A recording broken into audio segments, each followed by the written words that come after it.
Hello, আসসালামু আলাইকুম। Welcome to my channel cooking হাউজের আজকের পর্বে আমি আপনাদের দেখাবো কি করে মাছের ঝুরঝুরি করতে হয়। অনেক সময় আমাদের ফ্রিজে পুরনো মাছ থাকে, বাট ওইগুলোর স্বাদগুলো একটু অন্যরকম হয়ে যায়। তো আমরা চাইলেই পারি ওইসব বড় মাছগুলো দিয়ে এই রেসিপিটা বানাতে। তো আমি দিয়ে দিলাম কড়াইতে পরিমাণ মতো পানি। আমার মাছের পরিমাণ অনুযায়ী আমি পানিটা দিয়েছি।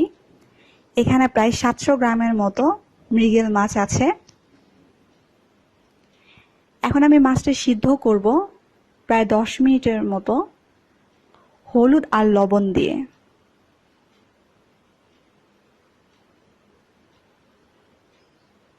মাছটাকে ঢেকে দিতে হবে। এখন মাছ সিদ্ধ হয়ে যাওয়ার পর এখন আমি এগুলাকে বেছে নিচ্ছি। মাছ থেকে কাঁটাটা খুব ভালো মতো বেছে নিচ্ছি, যেন কোনো প্রকার কাঁটা না থাকে।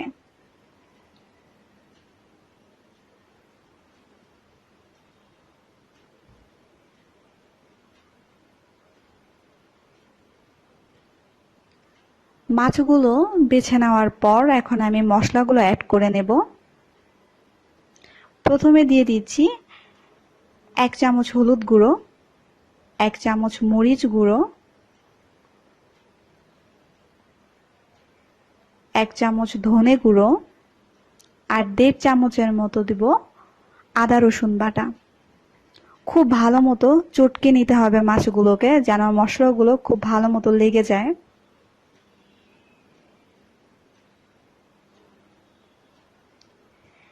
প্রায় 1/4 কাপের মতো নিয়ে নিলাম তেল।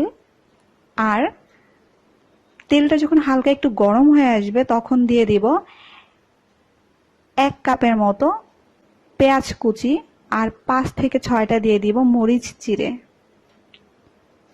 পরিমাণ মতো লবণও দিয়ে দিয়েছি।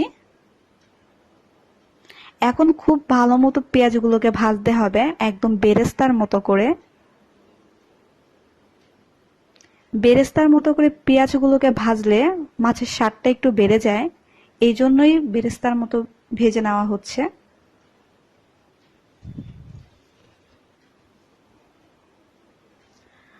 পেঁয়াজগুলো আমার ভাজা হয়ে গিয়েছে।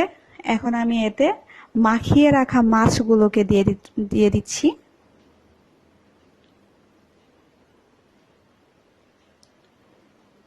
এখন মাছের মধ্যে আমি শুধু হালকা হালকা করে লাড়া দিয়ে দিব, যেন মাছটার নিচ থেকে আবার ধরে না যায়। কিন্তু মাছ চুলোর আঁচটা থাকবে একটু বেশি পরিমাণে, যেন খুব তাড়াতাড়ি মাছের কালারটা এসে পড়ে।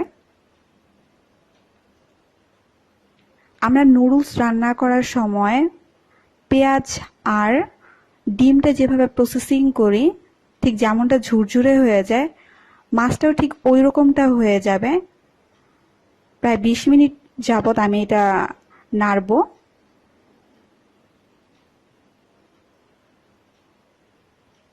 যখন দেখব যে মাছগুলো ঠিক ওই ডিমের মতো করে ঝুরঝুরে হয়ে গিয়েছে, তখন আমি এতে ম্যাগি মশলা দিয়ে দিব প্রায় একটা।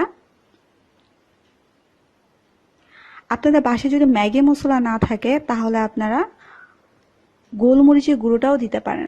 তারপর আরও 5 মিনিট চুলোতে জাল দিতে হবে। তো কমপ্লিট এখন আমার ফুল রান্না। আশা করি আমার রান্না সবার খুব ভালো লেগেছে। আমার পরবর্তী এপিসোডগুলো দেখার জন্য আপনাদের আমন্ত্রণ রইল। আপনারা সবাই ভালো থাকবেন, সুস্থ থাকবেন। আজ এখানেই শেষ করছি। আল্লাহ হাফেজ।